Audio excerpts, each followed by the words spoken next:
Hola a todos, muchas gracias por estar viendo este video. Vamos a hablar hoy de nódulo tiroideo. El nódulo tiroideo es una enfermedad que es muy común. Si ustedes necesitan las diapositivas de esta charla, me pueden escribir. Pero yo creo que es un tema muy importante, sobre todo porque es una enfermedad muy común. Y yo lo considero en determinada forma una urgencia porque la mayoría de nuestros pacientes, siempre que tienen un nódulo tiroideo, van a pensar lo peor. Aunque el cáncer de tiroides en el contexto del nódulo tiroideo es raro, es alrededor del 5%, contextos nuevos que mencionan 7, inclusive hay veces 15%, la mayoría de nuestros pacientes ven el nódulo tiroideo es como un cáncer, listo, ellos siempre van a pensar lo peor. Nosotros pensamos en lo benigno, pero una persona como el hecho único, recuerden que las medidas de salud pública nosotros lo pensamos en términos poblacionales, pero el paciente lo piensa es en términos individuales, es decir, para el paciente un nódulo tiroideo, para él el riesgo de cáncer de tiroides sin haber hablado con nosotros es del 100%. Entonces siempre piensan en algo mal. Entonces yo lo veo como una urgencia y el nódulo tiroideo es una enfermedad que es muy común. Entonces en determinada forma debemos estar sensibilizados para explicar a nuestros pacientes las características ecográficas, tranquilizarlos, darle como algún sentido de urgencia, sobre todo por la parte emocional y mental, y tener claridad que la mayoría de los escenarios es benignos. El nódulo tiroideo nosotros lo podemos encontrar en dos formas. Lo vamos a encontrar como, o lo definimos como una lesión que es dentro del parénquima tiroideo, que es radiológicamente distinta, es decir, la definición es ecográfica. Ustedes a veces pueden palpar un nódulo tiroideo y realmente no, en la ecografía no encontrar nada.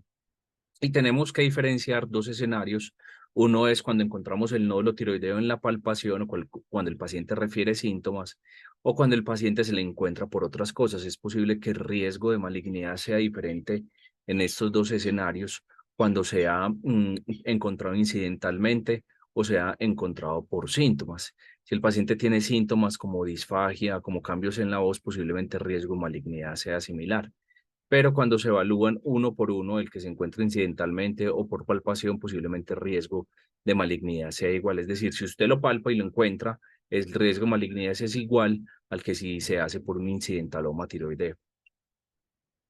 Y recuerden que hoy en día los incidentalomas es una enfermedad que se considera una enfermedad de la tecnología porque estamos encontrando más tumores en la glándula suprarrenal, en la hipófisis o en la tiroides cuando no tienen ninguna manifestación clínica. Esos son los incidentalomas.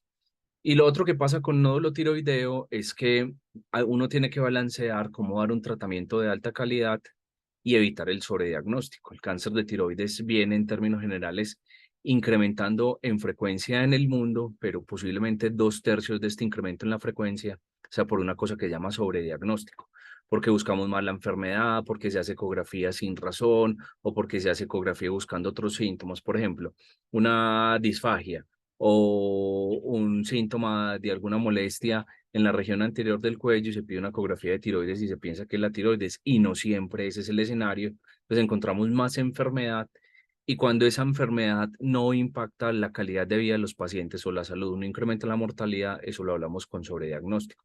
Eso lo vemos, por ejemplo, en cáncer de próstata o lo vemos también en cáncer de mama in situ, en que se encuentra a veces enfermedad que no va a generar ninguna manifestación clínica y no va a afectar la mortalidad del paciente. Entonces hay que tener en cuenta que si uno hace ecografías, dependiendo del reporte donde usted lo vayan a encontrar, hasta el 60% de los pacientes tienen nódulos tiroideos o hasta el 76%. Y la malignidad va a estar presente entre el 5 al 7%. Esto va a implicar que algunos de los pacientes, para poder aclarar esto, van a requerir una CAF, que es posiblemente el resultado más importante. Pero esa CAF tiene tres problemas para mí importantes. El ACAF puede dar un falso negativo, el ACAF puede dar un falso positivo y el ACAF puede dar indeterminado. Entonces, posiblemente en algunos escenarios tengamos que repetir y yo creo que a futuro, entre más baratos sean las pruebas moleculares, nos puede ayudar o nos puede aportar más. El problema es de costo. Si las tuviéramos disponibles, si valieran 10.000 pesos, seguramente sería más fácil. 10.000 pesos colombianos, posiblemente en otros escenarios, pues tienen que tener en cuenta hacer la traducción. Pongamos que valgan $10 o $30. Creo que posiblemente estas pruebas serían usadas más de rutina. Y para nosotros tenemos que hacer ese balance entre benignos y malignos. Eso es muy fácil, los extremos son lo más fácil, pero para mí el problema más grande son los indeterminados, porque ahí es donde tenemos que definir, repetir o hacer pruebas moleculares o hacer seguimiento. Entonces, como siempre en la historia clínica, Esto lleva años en medicina, siempre debe ser el mismo protocolo, historia clínica, examen físico, establecer pruebas de laboratorio, definir qué hacemos. Entonces, lo mismo en nódulo tiroideo, la historia clínica es esencial, un buen examen físico, y de ahí hacemos ecografía de cuello, posiblemente una función tiroidea en la mayoría de los escenarios. Está cobrando importancia más los anti-TPO porque hay unos nódulos tiroideos en el contexto de enfermedad de Hashimoto que posiblemente son nódulos fantasmas. Los pacientes con Hashimoto, esos nódulos tiroideos aparecen y desaparecen, pero parece que la presencia de malignidad, y fue una conferencia muy bonita que dio el doctor Vargas, puede ser determinada o puede incrementar el riesgo si de base tenemos autoinmunidad. Sin embargo, en un Bethesda 3, la presencia de autoinmunidad nos favorezca benignidad, por el contrario, entonces hay que tener eso en cuenta. Podemos hacer gamografía, CAF y estudios moleculares, y estas son las pruebas que utilizamos en el nódulo tiroideo. Con respecto al examen físico o cuando tengamos como el paciente al frente, recordar que existe la neoplasia endocrina múltiple tipo 2B y que la neoplasia endocrina múltiple tipo 2B, ustedes tienen que abrir la boca, revisar el paciente y ver los neuromas mucosos. Entonces es importante tener en cuenta esto en los pacientes porque hay neoplasias endocrinas múltiples tipo 2B que se están diagnosticando en el posoperatorio y así no debería ocurrir. Es una enfermedad que se diagnostica clínicamente. La neoplasia endocrina múltiple tipo 2B, recuerde que cursa con carcinoma medular de tiroides y cursa adicionalmente con feocromocitoma, no cursa con hiperparatiroidismo. Y en el examen físico debemos mirar si ese nódulo es firme, es adherido, si tiene adenopatías, si tiene parálisis de cuerdas vocales, si los nódulos son múltiples o sencillos, y también interrogar si el paciente tiene síntomas de tirotoxicosis, porque nos va a guiar para pedir un TSH y hacer un estudio gamagráfico, porque estamos en el contexto no de un nódulo tiroideo, sino de un nódulo tiroideo con tirotoxicosis, que la posibilidad de cáncer es más baja en estos escenarios. Ahora bien, ¿a quién le hacemos tamizaje para cáncer de tiroides o a quién debemos pedir ecografías de rutina? A nadie. Listo, este es el US Task Force, esto es desde hace varios años y miren que ellos dicen que no se recomienda la tamización para cáncer de tiroides con palpación o ecografía en adultos asintomáticos. Hay más riesgos que beneficios y solo se deben tamizar pacientes sintomáticos con factores de riesgo, historia familiar de cáncer de tiroides, exposición a radiación. Hay pacientes que tienen un riesgo incrementado mayor de cáncer de tiroides, síndromes genéticos como la neoplasia endocrina múltiple 2A o 2B. Y estamos en proceso de publicar este artículo que se llama Decisiones acertadas en endocrinología. Y mire que una de las decisiones acertadas en endocrinología, que es un trabajo muy bonito dirigido por la doctora Karen Palacios, es pusimos esto en órdenes rutinariamente, ecografía de tiroides en población general. Este no es un examen para hacer de rutina, ni se requiere de rutina en pacientes con tiroiditis de Hashimoto o con una TSH alterada cuando usted no encuentre en el examen físico. Más bien debe reentrenarse usted en hacer un buen examen físico de tiroides y si encuentra el nódulo tiroideo, ahí sí hacer ecografía de tiroides. Este artículo es de Lancet, se llama Cáncer de tiroides, es del grupo del Brigham and Women Hospital de la unidad de tiroides, y esto nos guía en qué debemos hacer en un paciente con un nódulo tiroideo. Mira que las herramientas diagnósticas son la evaluación del paciente, historia clínica, examen físico, evaluar la TSH, posiblemente anti-TPO, ecografía, gamografía de tiroides si se requiere, estudio con ACAF y un estudio molecular. La sospecha del nódulo tiroideo, cuando la tengamos, hay algunos factores que nos pueden influenciar los falsos positivos, como por ejemplo la tiroiditis de Hashimoto.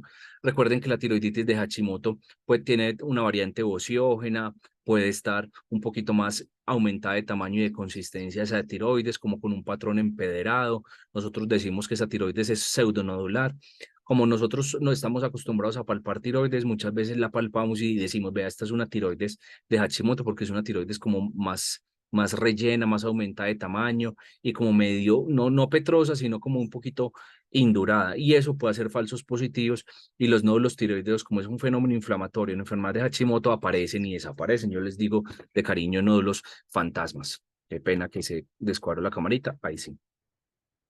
Confirmamos el nódulo tiroideo, entonces tenemos que evaluar esa ecografía de tiroides, tenemos que evaluar ese riesgo del paciente de cáncer de tiroides, evaluar ese nódulo individualmente y establecer si yo voy a hacer una observación activa en ese caso, si voy a hacer una cirugía o si se van a establecer técnicas no quirúrgicas. El riesgo de malignidad va a variar. El basal es un poquito menos en mujeres ese riesgo, pero miren que el basal ya per se puede ser, dependiendo de la población, del 7 hasta el 15%. Antes nos mencionaban que era el 5%. En hombres el riesgo de malignidad es un poquito mayor que en mujeres. Eh, Hay que tener esto en cuenta porque un hombre típicamente no consulta, la mayoría de la consulta de endocrino, el 85% es mujeres, entonces cuando uno le llega un hombre con un nódulo tiroideo, uno ya sabe que posiblemente este no es un caso benigno. En jóvenes el riesgo es un poquito mayor que en personas con más experiencia en la vida. Mire que el riesgo en personas jóvenes puede ir hasta el 30% y en personas con más experiencia en la vida hasta el 20%. Y si la persona tiene una historia de un cáncer medular de tiroides, su historia familiar, pues ese nódulo no va a ser benigno. Un crecimiento rápido, cuando hay daño en el nervio laríngeo recurrente, pues ese tiene más riesgo de malignidad. Pedimos TSH en la mayoría de los escenarios. A mí me gusta pedir anti-TPO porque me puede apoyar la evidencia de enfermedad autoinmune y me cambia un poquito el paradigma, pero casi siempre esta ha sido la evaluación. Si el nódulo tiroideo tiene una TSH normal o alta, hacemos un ACAF según los hallazgos de la ecografía, que ya los vamos a ver, y si es suprimida, pasamos a gamografía. Pero yo pienso que simultáneamente en la práctica clínica rutinaria estamos haciendo simultáneamente la ecografía, o muchas veces el paciente nos llega ya con la ecografía que nos reporta el nódulo tiroideo. En la gamografía es importante que el paciente puede tener un nódulo tiroideo autónomo o puede tener adicionalmente un bocio multinodular tóxico o puede tener una enfermedad de Graves en estos escenarios. Entonces hay que aprender también a mirar esas imágenes diagnósticas. Con respecto a la evaluación bioquímica del nódulo tiroideo, en marcadores no utilizamos tiroglobulina, doctores. La tiroglobulina es una molécula que se produce en la tiroides normal. Entonces, ustedes no van a encontrar un punto de corte de qué nódulo tiroideo tiene más riesgo de malignidad o no. Pues si van a encontrar una tiroglobulina por allá por encima de 1000, pues de pronto, pero inclusive en fenómenos de tiroiditis se libera toda la tiroglobulina. Entonces, ustedes la tiroglobulina no les sirve, no se recomienda. La ATA no hace una recomendación a favor o en contra de la calcitonina. En Estados Unidos y en la mayoría del mundo no hay pentagastrina, sí hay calcio, entonces se puede hacer una infusión de calcio. Si ustedes tienen una calcitonina relativamente elevada, puede apoyar un diagnóstico de cáncer medular de tiroides. Pero miren que en términos generales, usted tiene 100 pacientes con nódulo tiroideo. El 5% de esos son malignos, es decir, 5% es cáncer. Y del cáncer de tiroides, el cáncer medular de tiroides es 2, 3, 4%. Es decir, usted necesitaría muchos pacientes medirles calcitonina con nódulo tiroideo para encontrar cáncer medular de tiroides. Es una enfermedad relativamente rara. Los europeos sí hacen un poquito más de evaluación de calcitonina. Ellos recomiendan, si es menos de 10 excluye cáncer medular, si es entre 10 a 100 hacer test de pentagastrina, y se recomienda tiroidectomía de entrada si la calcitonina es mayor de 100. Creo que no es costo efectiva, creo que no se debe hacer de rutina calcitonina, y lo otro es que la calcitonina tiene unos falsos positivos importantes, incluyendo la hipergastrinemia, y la principal causa de hipergastrinemia en nuestro medio es el uso de inhibidores de bomba de protones, y paciente que se respete está tomando esomeprazol o tiene en su casa omeprazol por cualquier gastritis o por cualquier molestia. Entonces hay otros tumores que también pueden dar falsos positivos en la calcitonina. Recordemos un poquito de la anatomía en la imagen transversal, porque es importante que ustedes se acostumbren a ver las ecografías de tiroides. Acá tenemos la tráquea. Este es el istmo, que típicamente es menos de 3 milímetros el istmo. Tenemos el lóbulo tiroideo izquierdo, el lóbulo tiroideo es derecho. La relación con el músculo esternocleidomastoideo y con otros músculos del cuello. Y acá tenemos la carótida, la yugular, y acá tenemos un poquito el esófago, que este esófago debería, pues no viene tan así, es más tirado hacia el lóbulo tiroideo izquierdo en esta zona, y por acá estaría el nervio laríngeo recurrente. Así lo vemos en una ecografía de tiroides. Esto es la tráquea, acá tenemos el istmo, tenemos el lóbulo tiroideo izquierdo, el lóbulo tiroideo derecho, acá tenemos la carótida y la yugular, y recordemos que la carótida no es comprimible, en cambio la yugular sí, y acá tenemos los músculos del cuello. Eh, el riesgo de malignidad nos cambia dependiendo de varias características que tengamos en nuestra evaluación imaginológica. Si ustedes tienen un nódulo tiroideo quístico, ese contenido quístico en la mayoría de los pacientes va a ser benigno. Si se aspira ese contenido quístico y es en cristal de roca, eso es un quiste paratiroides. Si el nódulo es caliente por ecografía, la posibilidad de cáncer de tiroides es mínima, es menos del 2%. Sí, hay pacientes que tienen cáncer de tiroides con una enfermedad de Graves, con un bocio multinodular tóxico o con un nódulo tiroideo autónomo. Sí, eso existe, pero es raro. Listo. El 98% son benignos. Y esos pacientes que ustedes hacen una biopsia en un paciente con tirotoxicosis, uno puede desencadenar tormenta tiroidea y dos, como es un fenómeno que está activo, puede haber cambios patológicos que sugieran malignidad y que un patólogo no experto se confunda, sobre todo si un patólogo no tiene una historia clínica. En el parénquima espongiforme, que es ese nódulo grandotote que parece un queso gruyere, típicamente son lesiones benignas. En cambio, es una característica de un riesgo único como un nódulo hipoecoico o con microcalcificaciones, ese riesgo es mayor. Y si se ve en un PET, pues vamos a encontrar que ese riesgo de malignidad es mucho mayor y cuando el paciente tiene características múltiples de riesgo, la posibilidad de que sea cáncer es mucho mayor. Ejemplo, nódulo tiroideo sólido de 2 centímetros. Hipoecoico, con microcalcificaciones irregular. Vea, póngale la mano que eso es un cáncer de tiroides. Miren acá las evaluaciones. Típicamente tenemos un TIRATS y un ATA. Cada vez usamos más el TIRATS y los radiólogos se están acostumbrando a usar más el TIRATS. Entonces, muchas gracias a los radiólogos por ser uniformes en esta descripción. Sin embargo, uno en medicina tiene que ser chismoso, mal pensado, metido, expamiento personal, malicia indígena y teatro, como dice el profe Jorge Aristizábal, y uno tiene que ser desconfiado. Entonces calculen ustedes mismos el TIRATS, miren esas imágenes ecográficas para que miren el riesgo que tenga el paciente de ser cáncer de tiroides o no. Por ejemplo, acá, características que no sospechan, este nódulo tiroideo es quístico. Miren que es puro líquido, este paciente la posibilidad de cáncer es muy malita, o un nódulo que sea isoecoico o hiperecoico, miren que es del mismo, es inclusive hiperecoico con respecto a los músculos del cuello, inclusive a la tiroides es isoecoico. Estos pacientes son TIRATS bajos o ATA de bajo riesgo, entonces estos pacientes tienen poco riesgo. Ya estos empiezan a incrementar un poquito más. Mire que este nódulo tiroideo, acá tenemos la tráquea, acá tenemos este nódulo tiroideo derecho, acá la carótida. Este nódulo no es redondeadito, es un nódulo de bordes irregulares. Entonces este paciente tiene más riesgo.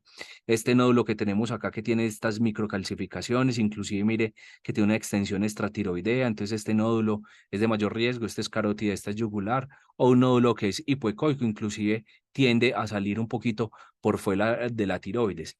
Y estos pacientes que ya tienen acá múltiples características de riesgo. Miren que es un nódulo hipoecoico con microcalcificaciones, muy irregular, se quiere salir de la tiroides, este también con microcalcificaciones e irregular, inclusive muy pegado a la tráquea. Estos pacientes tienen una sospecha pretest muy marcada de cáncer de tiroides.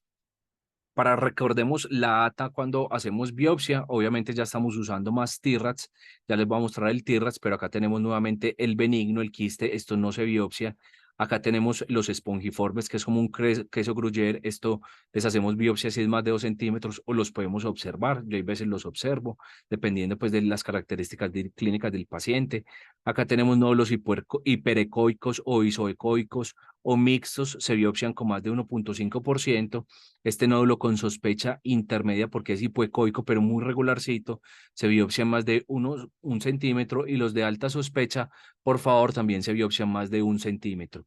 Recomendación internacional es no haga biopsias si el nódulo es menor de 1 centímetro, por favor. No haga biopsias si el nódulo es menores de 1 centímetro. Listo. Acá tenemos el TIRATS y miren que en el TIRATS utilizan una calculadora, miran la composición del nódulo, la ecogenicidad, la forma, los márgenes, los focos hiperecogénicos como las microcalcificaciones y dependiendo del cálculo hacemos biopsia. Miren que los TIRATS 1 y 2 no requieren biopsia, los TIRATS 3 se hace biopsia si es más de 2,5 centímetros. En TIRATS 4 hacemos biopsia si es más de 1,5 centímetros y en TIRATS 5 hacemos biopsia si es más de 1 centímetro. En ningún lado aparece que haga biopsia si es menor de 1 centímetro. Acá tenemos algunos estudios que miran la comparación entre TIRATS y otros score como el CAT-TIRATS o el ACR-TIRATS o la ATA. Y ACR-TIRATS en términos generales es mucho mejor que la ATA, entonces esto es importante.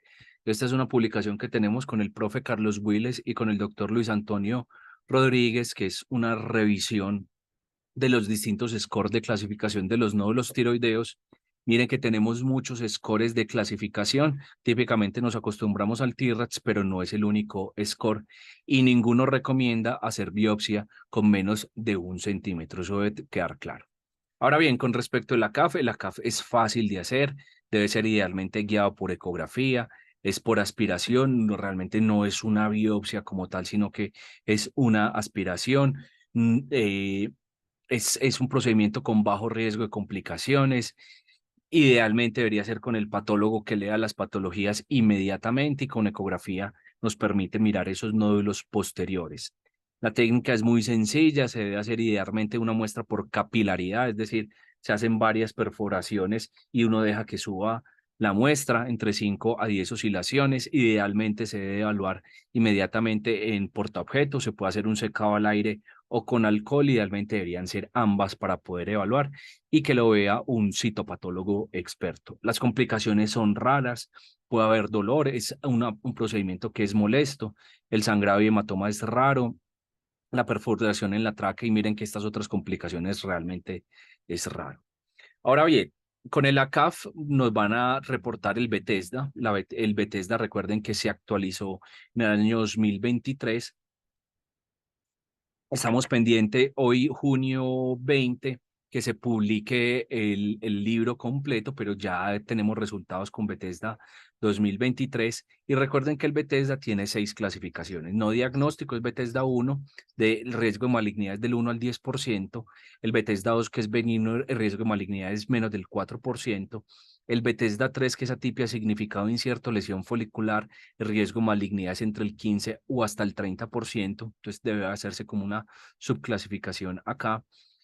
Neoplasia folicular o sospecha de neoplasia folicular, el riesgo de malignidad es el 30%. Típicamente estos pacientes se llevan a tiroidectomía y el 70% de los pacientes va a ser benigno. Entonces, nosotros hemos propuesto observación en estos casos. Malignidad o sospecha de malignidad, que es Bethesda 5, es entre el 60 al 75% y un Bethesda 6 es maligno en la mayoría de los pacientes. Acá tenemos esta tablita que es una de las memorias de la revista de Medicina y Laboratorio y es tomado de la revista Journal of Clinical and Translational Pathology, de donde hace un reporte preliminar del Bethesda 2023. Y miren que la categoría 1 Bethesda, que es no diagnóstico, es un quiste solo o acelular o no tiene otras cosas, el riesgo de malignidad es bajo y la conducta típicamente es repetir. Obviamente, si es más de 1 centímetro, el Bethesda 2 es benigno. Si hacemos seguimiento y de ahí nos devolvemos a las características ecográficas para establecer cada cuánto hacemos el seguimiento, si cada 6 meses, cada 12 meses o cada 24. En atipia de significado incierto, típicamente el riesgo de malignidad es un porcentaje muy amplio, ya vamos a hablar un poquito. Se puede repetir la biopsia, lo que hacemos típicamente. También se propone test molecular, pero depende del costo. Lobectomía, que esto es raro, o seguimiento. En neoplasia folicular, podemos hacer test molecular, lobectomía y nosotros hemos propuesto seguimiento.